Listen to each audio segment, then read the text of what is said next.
Restaurant స్టైల్లో గోబీ 65 ఇంట్లోనే ఎలా ప్రిపేర్ చేసుకోవాలో ఈ వీడియోలో చూసేయండి. దానికోసము మీడియం సైజు కాలీఫ్లవర్ని కట్ చేసుకొని బాయిలింగ్ అయ్యాక పసుపు సాల్ట్ వేసుకొని కట్ చేసుకున్న కాలీఫ్లవర్ ముక్కలను వేసుకొని 2 మినిట్స్ కుక్ చేసుకున్నాక తీసుకోవాలి. ఒక మిక్సింగ్ బౌల్ తీసుకొని అందులోకి మైదా, శనగపిండి, కార్న్ఫ్లవర్, ఆయిల్ మిక్స్ చేసుకోవాలి. సరిపడ్డ సాల్ట్, 3 స్పూన్స్ కారము, ధనియాల పౌడరు, మిరియాల పౌడరు, అల్లం వెల్లుల్లి పేస్ట్ 1 స్పూను, చిటికెడు వంట సోడా, గరం మసాలా, అవి 65 కలర్ఫుల్గా కనిపించడానికి ఫుడ్ కలరు, కట్ చేసుకున్న కొత్తిమీర వాటర్తో మిక్స్ చేసుకోవాలి. బ్యాటర్ అనేది బజ్జీ బ్యాటర్ వచ్చేటట్టు కన్సిస్టెన్సీ చూసుకోవాలి. ఉడికించుకున్న కాలీఫ్లవర్ ముక్కల్ని వేసుకొని కోట్ చేసుకోవాలి.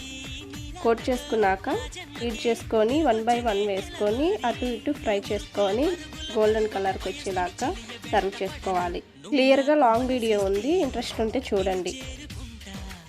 లైక్ చేయండి, బై ద వే సబ్స్క్రైబ్ చేసుకోవటం మర్చిపోకండి.